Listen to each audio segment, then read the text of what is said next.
Hello guys, Lit here. So this video will be about the endgame versions of Beneficiary of Snaking in Scion. And it takes me a while to make this video because I tried the two versions of it.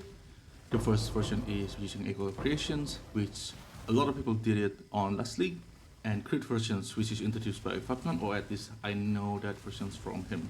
So at first I tried the Echo of Creations. The problem I have with that build is the downside of the Echo of Creations.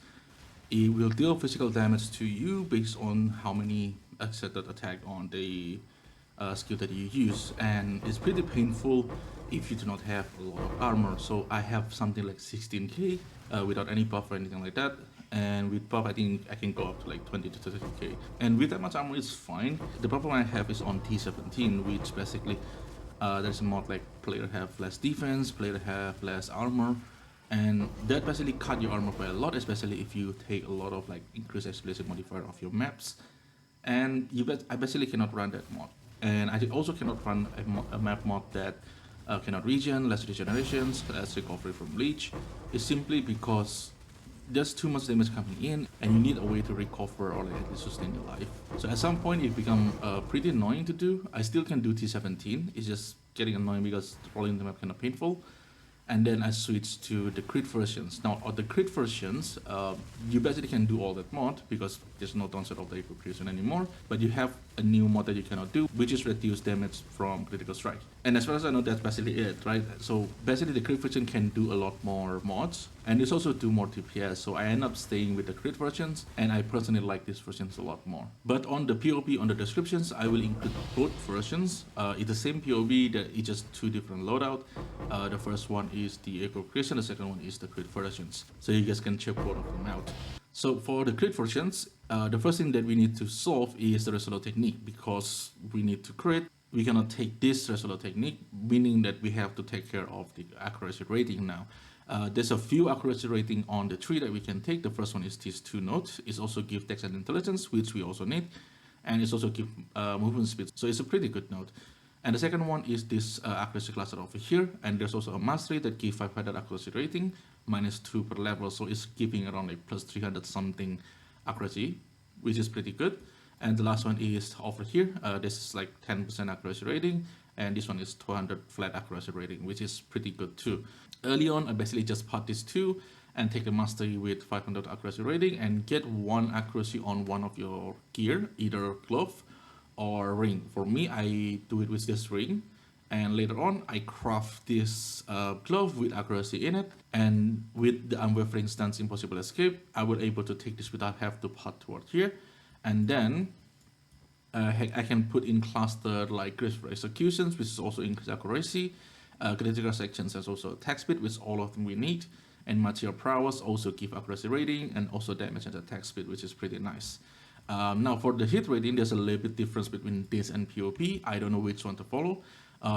As you can see over here, if you press your character info, if you click on the Volcanic Fissure, you can see the main hand chance to hit is 100%. Now if I remove these 2 point small point over here, it's still 100%, but in POB it says 97%. I don't know why.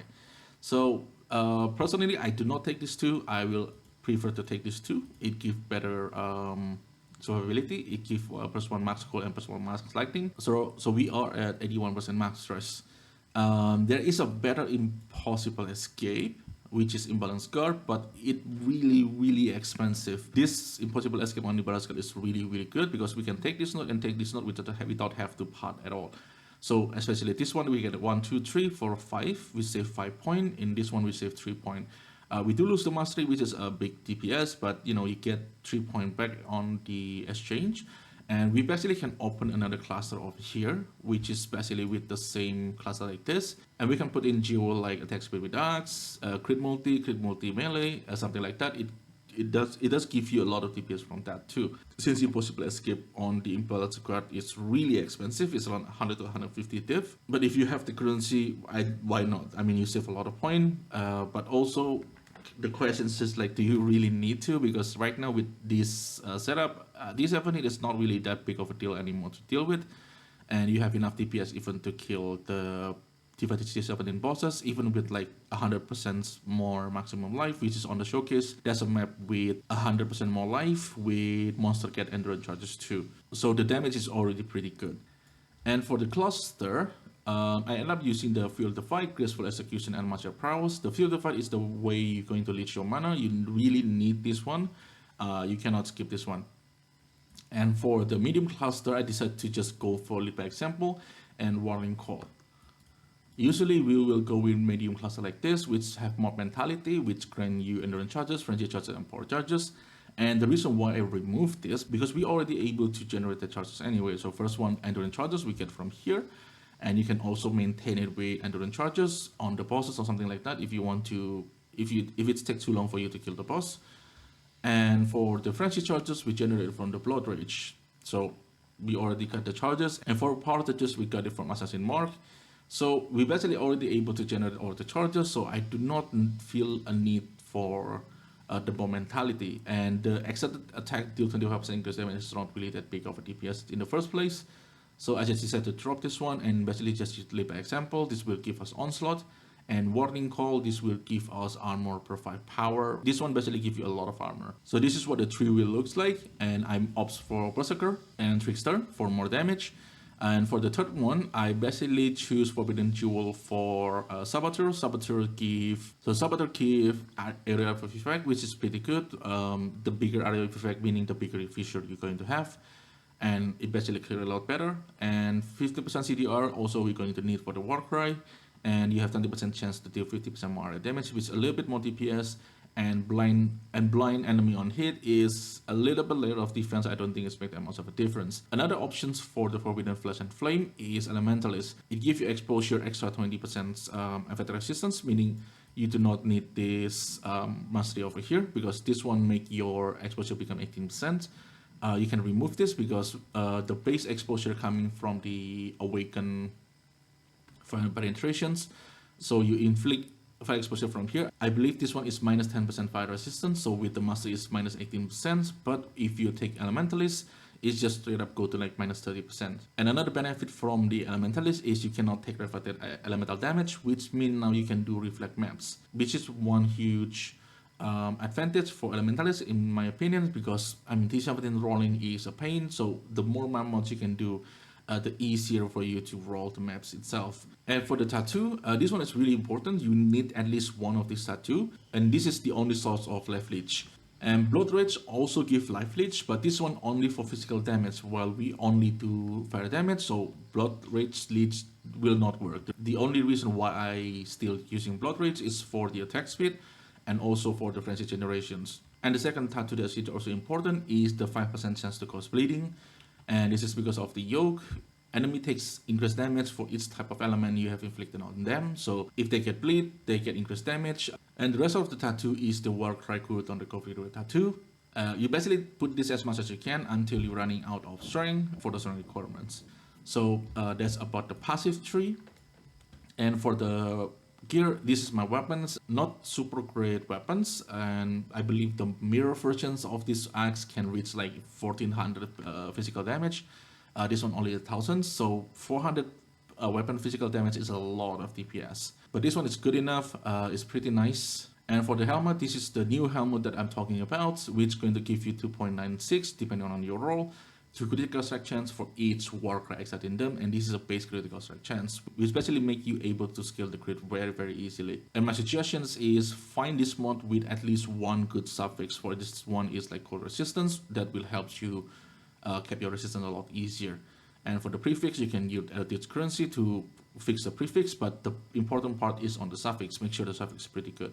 And for the chest, this is my chest. It's a pretty good chest, but not the best. It's have like 4,400 armor, which is pretty good, but I think you can reach something like 5,000. So at some point I kind of have to recraft this again, but that's for later on. So for the amulet, this is the reason why our fire damage can shock, and this one basically gives you a ton of DPS.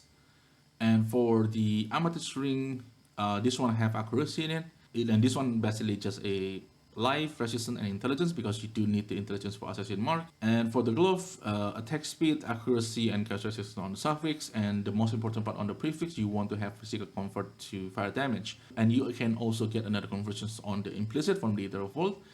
Just make sure that it hit 40%, because the 60% converted by the gem itself, for Beneficial already converts 60%, so we just need another 40% conversions. And also for the Warcry, I basically auto-exit all my Warcry, and to do that you need 6 link and you will need Enlight on level 3. And also you will need this Stonecraft over here, which is going to give you 15% reservation of skills.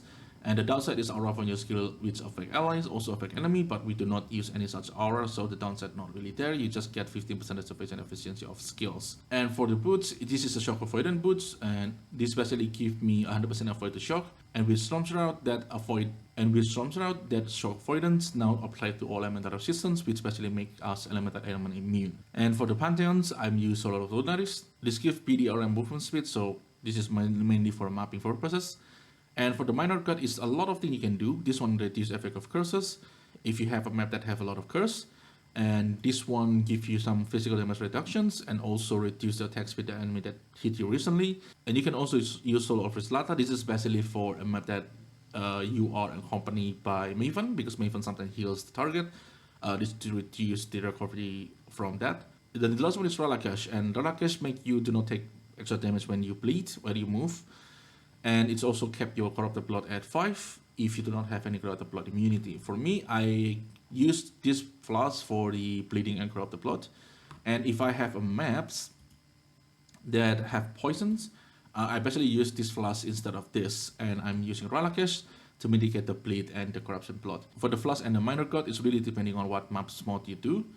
And the rest of it is Tincture, and this one is Penetrate Elemental Resistance, is just the best one, going to give you like a crazy amount of DPS. And the next one is Amethyst, is because I haven't kept my Chaos Resistance, so having some Chaos Resistance from Flash is pretty nice. And for the Flash charges when critical strike, this is really important, because if you have 2 Flash like this, you're only going to get 1 charges for 1 Flash. It's generally not wise to use it like this. So I probably have to change one of this class into like gain charges when you hit by an enemy, something like that. But the Amethyst is basically just help me having the chaos resistance. Later on, I probably will change this into Progenesis if I have the currency, if I'm willing to invest the currency into this build.